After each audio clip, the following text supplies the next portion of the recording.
ಏರಿಕೆಯನ್ನು ಮಾಡಿರ್ತಕ್ಕಂಥದ್ದು ಭಾರತೀಯ ಜನತಾ ಪಾರ್ಟಿ ಖಂಡಿಸುತ್ತೆ. ಪೆಟ್ರೋಲ್ ಮತ್ತೆ ಡೀಸೆಲ್ ಮೇಲೆ ಬೆಲೆಯನ್ನ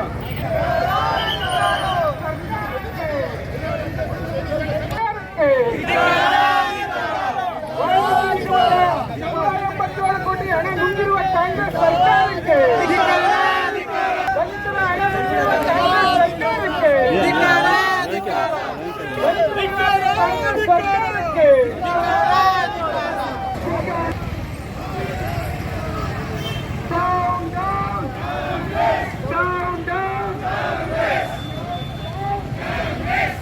ಕಾಂಗ್ರೆಸ್ ಸರ್ಕಾರಕ್ಕೆ, ರೈತ ವಿರೋಧಿ ಕಾಂಗ್ರೆಸ್ ಸರ್ಕಾರಕ್ಕೆ, ದಲಿತ ವಿರೋಧಿ ಕಾಂಗ್ರೆಸ್ ಸರ್ಕಾರಕ್ಕೆ, ಜನಗಳ ವಿರೋಧಿ ಕಾಂಗ್ರೆಸ್ ಸರ್ಕಾರಕ್ಕೆ, ಜನಗಳ ರೈತ ವಿರೋಧಿ ಕಾಂಗ್ರೆಸ್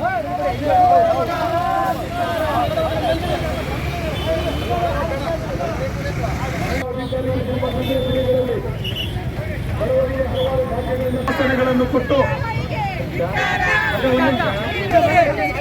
ಅವರ ಪಾಲಿಗೆ ಹಲವಾರು ಭಾಗ್ಯಗಳನ್ನು ಕೊಟ್ಟು ಬಂದಂತ ಕಾಂಗ್ರೆಸ್ ಸರ್ಕಾರ ಅಧಿಕಾರಕ್ಕೆ ಬಂದಂತ ನಂತರ ದಿನಗಳಲ್ಲಿ ಬಡವರ ಪಾಲಿಗೆ ದುಷ್ಟ ಸರ್ಕಾರ ಆಗಿದೆ ಅಂತ ಹೇಳಿದ್ರು ಕೂಡ ತಪ್ಪಾಗಲಾರದು. ಕಾಂಗ್ರೆಸ್ ಸರ್ಕಾರ ಅಧಿಕಾರಕ್ಕೆ ಬಂದಂತ ದಿನಗಳಲ್ಲಿ 25,000 ಕೋಟಿಯ ಪರಿಶಿಷ್ಟ ಜಾತಿಯ ಹಣವನ್ನು ಭಾಗ್ಯಗಳಿಗೆ ದುರುಪಯೋಗ ಮಾಡೋದ್ರ ಮುಖಾಂತರ ಬಹುಸಂಖ್ಯಾತರಾದ ಈ ರಾಜ್ಯದ ದೀನ ದಲಿತ ಬಂಧುಗಳಿಗೆ ಅನ್ಯಾಯವನ್ನು ಮಾಡಿರ್ತಕ್ಕಂಥ ಯಾವ್ದಾದ್ರು ಸರ್ಕಾರ ಇದ್ರೆ ಅದು ಭ್ರಷ್ಟ ಕಾಂಗ್ರೆಸ್ ಸರ್ಕಾರ ಅಂತ ಹೇಳಬೇಕಾಗುತ್ತೆ. ನಂತರ ದಿನಗಳಲ್ಲಿ ರೈತರಿಗೆ ವಿದ್ಯುತ್ ಬೆಲೆ ಏರಿಕೆ ಇರ್ಬೋದು, ಬಾಂಡ್ ಪೇಪರ್ನ ಮೇಲೆ ಬೆಲೆ ಏರಿಕೆ ಇರ್ಬೋದು, ರಿಜಿಸ್ಟ್ರೇಷನ್ ಫೀಸ್ನ ಬೆಲೆ ಏರಿಕೆ ಇರ್ಬೋದು, ಹಾಗೂ ಹಿಂದೆ ರೈತರಿಗೆ ಪಂಪ್ ಸೆಟ್ಗೆ ಕನೆಕ್ಷನ್ ಬೇಕು